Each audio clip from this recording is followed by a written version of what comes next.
Welcome to the Fort Knox R&P podcast, where we dive into resilience and performance. Okay, hey everybody, welcome back to the Fort Knox Performance Team podcast. Here coming at you on this day, because we don't know exactly what days we're going to start doing this yet. We started doing them on Wednesdays, but yeah, we're here. We're going to have some fun today. We're talking about IZOF, or as it's more commonly referred to as the individualized zone of optimal functioning, which is just the long term for IZOF, because IZOF is the acronym. So, since you guys have been in this realm of what we do a little bit longer than me, what have you guys seen with IZOF? So what have we seen? How have we seen people take advantage of it? Yeah. We'll say, let's start with that. How have you seen people take advantage of their individualized zone of optimal functioning? So if we're talking about the Army, it's obviously going to be a little bit different than the normal world. So, soldiers don't have their iPods or their Zunes, if you're one of those generations. Oh my gosh. I actually had a Zoom, not gonna lie. Yeah. And then I downloaded LimeWire and it stopped. So anyway. LimeWire is the older version of Corona. It kills everything. That's true. So yeah, you have to rely on a few different sources depending on whether or not you're a soldier or you're an athlete or you're just any other kind of performer. I know if we're not talking about soldiering or the Army as a whole, for me, I would say music and physical, I don't want to say dance, but like physical movement and music have always been the two that I've always taken advantage of the most. I don't know what maybe it's just me, but music, and we had a conversation about this, which I don't want to necessarily take away a point that you had, but we had talked about music without lyrics. Yeah. Yep. And that has always, since we had that conversation, I've tried that at going to a gym, and that has been one of the biggest, one of the bigger, I guess you could say, positive changes that I've made in my routine. Cool. In terms of getting within and getting into my own IZOF is music without lyrics, because we said, if you have lyrics to it, you focus more so on the lyrics, on the words, on what's coming, what you expect to hear, versus the effects that the music or the beat or the rhythm or the melody, whatever, has on you. Yeah. Now in the Army, you don't have that unless you got some cadence or some songs that whatever that your company is singing. That's true. But I would say outside of the Army, music has been probably the biggest one that I've been able to take advantage of. All right. No, that's good. So that's how you've done it. Yeah, I guess that wasn't the question, was it? No, that's okay. No, that's good though. Take advantage. No, that's good, because we're all athletes to a point, or have been at least. I know for me it's been a while, but I still like to weightlift and stuff like that. And that's really what got me into music, the dubstep music, because there's no words. It's just the beat and it's the rhythm, and that really helps me get into my zone a lot faster and stay there longer. Yeah, there was a PI, or primary instructor. I forget her name. She's at Fort Rucker. Do y'all remember her name? She came from Germany. I forget. No. But she gave an example, and this is the first time I've heard it. Maybe y'all have heard about it, but depending on the activity, you need to obviously choose your music wisely. But she found out. I don't know if y'all know who Von Miller is. Oh yeah. The linebacker, right? Yeah. And does he still play for the Broncos? Broncos, yeah. And he actually listens to classical music like I almost said Frank Sinatra. That's not quite classical. That's more jazzy. Anything before 1990 is classical to me. So you're talking like Beethoven, Bach, stuff like that. Okay. And that is what helped him get into his IZOF, because as a middle linebacker, you have to be very, very aggressive. But because of that, he tends to overextend himself, I guess you say, to the right, so he needs to bring himself down a little bit. So he listens to, which it seems counterintuitive probably to a lot of people, listens to Bach and Beethoven and whatnot prior to prior to A game. Yeah. I think it's, like you said, the biggest thing that's made the impact in yours was just switching music. So to some extent, as your skills grow, your routine shifts, and music impacts everybody differently. Like you said, the words or the rhythm. And so I think everyone just has to figure out, one, what works for them. And so for one, it might be classical music. For others, it's taking a deep rest, and being completely just chill.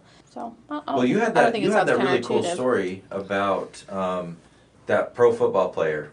Yeah, two of them. I mean, and names obviously I won't discuss, but just one guy who, when he was in college, he found that for him to be able to really perform at his best for that particular game, he was taking a nap right before he'd go out on the field. So coaches didn't quite understand that is what he needed to do to ultimately, I guess, drive those emotions that he wants. And so he figured that out for himself, versus on the complete opposite end, another player, I think he played for the Packers. Again, I can never remember his name, but he's one that I just read about. But he would walk around to several people in the locker room and just asking them to smack him across the face as hard as they could. That was the lineman for the Jaguars. I know you're talking. Well, I guess multiple people probably do that as well. Possibly, Well, especially in such a violent sport like that. Yeah. Right? So it's really interesting to hear of the two different sides, because you have Von Miller and your other gentleman that that needed to bring themselves down in order to play up, because of that the violent nature of their positions. Do you know what position he played? The one that no, okay, but it was probably a lot like Von Miller. I mean, I guess any position in the NFL is violent, right? I mean, because if you're a lineman, you're hitting constantly, except for maybe the kicker. I mean, a receiver isn't necessarily as violent as much as you need something that, like, it's not necessarily violent as much as it is quick. True. Right? So you're not necessarily hitting, but it's still a very, I guess, aggressive in terms of speed and making cuts to the inside, or be able to separate yourself from a defender. Yeah. But all right. So and I know, Megan, you're a coach for a volleyball team. Mm-hmm. Have you noticed how your players get into their zone? I laugh because they don't. Being a younger athlete, obviously, I didn't know those things as a young athlete, but then obviously having the background that we have, trying to leverage that more with my team. And so we did spend a lot of time at the beginning of the season talking about routines and getting in, doing the same thing. And we talked about aspects to throw into a routine, if you will, to really help get in the zone, whether it be for practice or whether it be for their strength and conditioning sessions that they do prior to practice, because that's difficult in and of itself too. Yeah.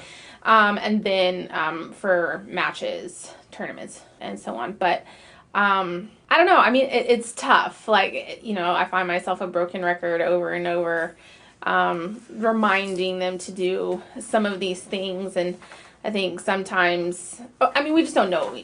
We just don't know sometimes how to figure that out. And, our practices would end at 10 o'clock at night. And so when I'm encouraging them to go home and journal, there's research about journaling, and journaling after practice, what went well, what would you like to improve on, what are your goals for next, and helping you to set goals, but also helping you to improve on your performance is faster. So encouraging them to do that when some of them are getting home at 10:45, 11 o'clock at night, and then you've got homework and food, it's just not going to happen. And then they're coming in. And so it's a rushing game. So rushing game in terms of getting in and getting no, absolutely. So I think for us, just trying to really, the two areas that I talked about a lot, and we had this one tournament, and fortunately for us, I guess, since COVID took out our season, we went out with a bang in a bluegrass tournament, so a big national tournament that was held here in Kentucky. And on paper, my team does not line up to a lot of the other teams. A very unique team in the sense I have several 14-year-olds playing up in 18s division. Wow. So, I have 14, 15, 16-year-olds. Anyway, digressing there. But on paper, definitely how's that going to happen? But yet we won gold. Nice. And we have talked a lot about 2 particular aspects of the game to really just helping you be able to perform. And one is self-talk and changing the narrative in your head and just being aware of if you are having thoughts that are not working for you or it's shifting your focus from where it needs to be. That's okay. Yeah. All right, that's okay. Accept it. Now then, once you've accepted it, you're human. Now put your focus on where it needs to be in the current moment. Tell yourself what it is that you need to focus on. So a lot of times our huddle was not necessarily, or our timeout was not necessarily about particular aspects of skill, volleyball-wise. It was about the mental. Pay attention to the dialogue and the narrative, change it. And then we talked a lot about breathing as well. Okay. And energy management. Yeah. And so those, I think, were areas that helped to develop ultimately that rhythm that helps you get into the zone. And if we found as an individual or as a team sliding out of that rhythm or out of the zone a little bit, being able to get back in, it takes time. It's not a one-time thing. And so obviously would have loved to have had more time with the season, but I think athletes who want to get better will put the time into it, getting better and figuring those sort of pieces out versus athletes who, I don't want to say aren't as serious, but maybe put their focus elsewhere. Yeah, no, that makes sense. We'll struggle a little bit more. So I know that was a long and lengthy piece, but... Well, no, because you showed that there's many different aspects to get into the zone as well, right? And I think one of the points that you hit on really, really well is that rhythm. Because it really is, getting into that zone is about the rhythm, because I feel there's really no way you can just hit it one time. Hey, I want to get into the zone, I got to get there. You have to get that rhythm, get your routine down to make it easier. Not saying that you can't. To me, it's almost impossible because I have to do my routine, especially if I'm weightlifting, to get into that zone. Right. Yeah, I can't just be like, all right, I'm going to start lifting. Let's go. I'm in the zone. Sweet.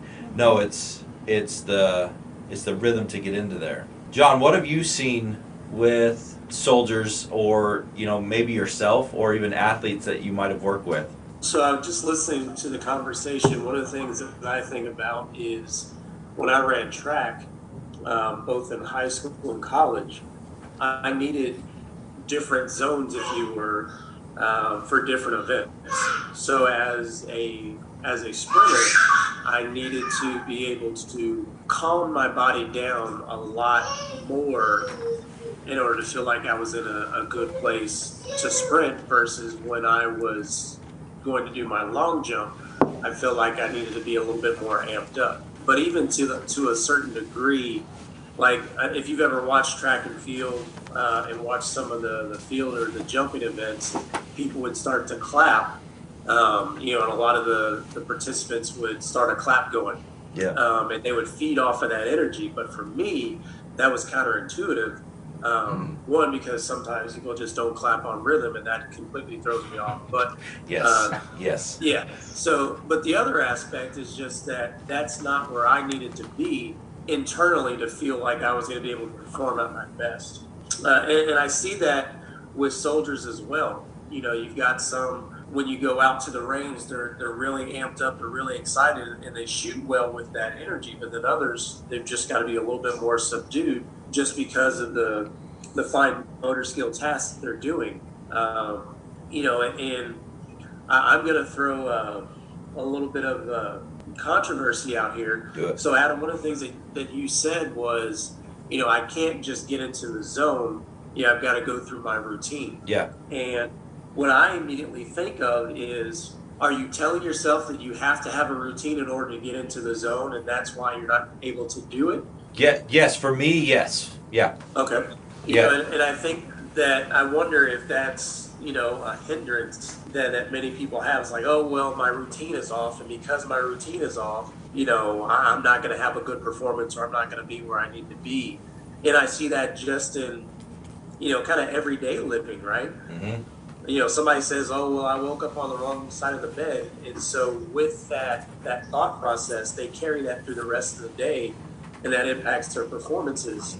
It's like, well, my routine is off. Okay, and I get that. But at the same time, at some point, you can get back into that routine, and or you can just choose to have the thoughts that are going to get you back to where you want to be. Or at least that's kind of how I think about it. Yeah, no, I mean, it's true, but it's really funny because the last time I was actually weightlifting, I really wasn't feeling it, and then I thought back to myself, that I didn't start with my routine. I literally just jumped into weightlifting. For me, my thought process was off because I didn't do my routine.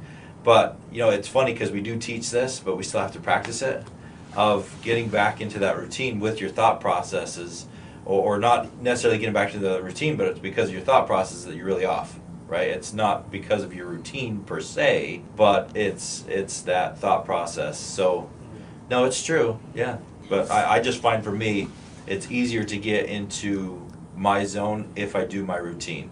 Definitely not saying that I can't get into my zone without it, but yeah, it's a whole lot easier for me. Well, I think that brings up an aspect of the zone that we don't train and we don't really talk about here, and that's the idea of to some extent skill level, or the activity itself, in terms of, is it too easy or is it too difficult? Yeah. And the idea of routines and being able to get into your zone will change as you grow with your skill. And so maybe your competition is too easy. How's that going to impact you being able to get into your zone? I unfortunately deal with this weekly on Tuesday nights when I play the wonderful sport of sand volleyball in Louisville, Kentucky, who I'm not entirely sure knows what they're doing. Our team can't. We're at the peak of the division that we play in, and there's nowhere for us to go to play difficult competition that actually challenges me. Some of the other players on the team are still learning, but challenges me, and so the only reason I get sweaty when I play is because it's hot and humid outside. It has nothing to do with working hard, but it's very difficult for me to get into a zone there, even knowing what I know. Yeah. And I find myself making more errors as opposed, because I'm not as focused. I'm not controlling the narrative in my head as much as I should, versus now you're playing competition that is way out of your league and frustration sets in. So definitely aspects that we don't talk about in the program, but also impact an athlete's or an individual's ability, whatever that performance may be, to maybe get in the zone or stay in the zone as well. I like it. Okay, there's been talk about IZOF. Got something else? I was going to say, is Emerson on here? No. Emerson's not. No, Emerson is not on here today. I was going to, and there were a few things I could have brought up, this isn't necessarily a statement or a question. I guess it's just kind of something that popped in my head whenever John was talking about, just waking up on the wrong side of the bed and all that is, we talk about routines and how, you don't function as well maybe with weightlifting if you don't have a routine. Well, and how do we kind of convey that, or how do we talk about this topic with, let's say, an infantry member who's been deployed? You don't always get, you wake up to some sort of attack. Do they give you 45 seconds to get into routine before you have to engage that enemy? So then how do we, and again, it's not a statement, or I don't even have an answer to the home. Well, it's a good point, because like you're saying, if they're sleeping, right? Or you literally woke up on the wrong side. You're getting attacked by something. Sergeant Ewing Suggs brought this up. Because when he was deployed, his post was getting attacked. He just got back from a convoy. He's winding down, right? Because he's in a safe zone, and starting to take his gear off and everything. And all of a sudden, they're under attack. Yeah. And he said he didn't know which way to go, but then his training kicked in. Right. So, I guess the only way we could really teach it is with your training. Sometimes your training has to just take focus. But that kind of brings in the other point I was thinking about whenever, I think whenever Megan was talking about volleyball, is whenever John was talking about the different IZOFs he needed for different events, is I rely on other people to get me in the IZOF sometimes. And sometimes maybe that's how a person in a situation like that, where you're coming down from a convoy and then all of a sudden you jump in, is your battle buddy, right? So I think whenever I played soccer, I was the goalie. I didn't want anybody around. I don't want to interact with you. My job is just my job. I felt like, this is a weird way to maybe think about it, but I felt like I was my own team. You guys do what you're doing up there. My job is to keep you people from scoring. I don't have to deal with passing or managing at the field, whatever. I'm just here to make sure you don't score. You don't score, you don't win. So I didn't want to talk to anybody. When I was playing basketball, I wanted like the whole team, all starting five, everybody is interacting, whatever. So being able to rely on other people to get you in the IZOF and maybe them influencing. It's not necessarily self-talk if they're talking to you, but their talk can then determine your self-talk. Like they ask you like, you ready to go? You ready to go? You ready to get this done? Whatever. And then your self-talk kind of reflects that or mimics that. So depending on the task, sometimes having that battle buddy can help get you through maybe those times where you don't have the time to get into routine. Maybe they're already in their IZOF and they've been prepared, so they can help get you there a little bit quicker. So just another random thought. Yeah, it's a good point. Good point. Knowing yourself too, what you need. Is it okay to be around people, or do you know that you need to take some time to yourself, and your teammates need to know that? You gotta be selfish as an athlete, right? Preparing for that performance, so then you can be selfless and put it all out there for the team. Good point. I like it. John, any final point? No, I think it was a good conversation. I think it is important for us to recognize that we do have individual differences. Obviously that's kind of what the point of IZOF is, but recognizing those differences for ourselves, but also understanding how to help others get into the zone. That was something that we had talked about with a collegiate track team that I worked with one time. A lot of them, they got into the zone different ways, and sometimes coaches think that, kind of to Megan's point in her story, it's like it has to be one way, and if it doesn't work, then there's something wrong with you. But obviously there's many different ways to get to that optimization of your energy level so that you can perform the way you want to. And sometimes it takes trial and error in order to recognize that what works in one realm may not translate over to another thing, even if it's within the same sport. I like it. That's a good point. Okay. Thanks, everybody, for listening. As always, like, subscribe, share, and we'll catch you next time.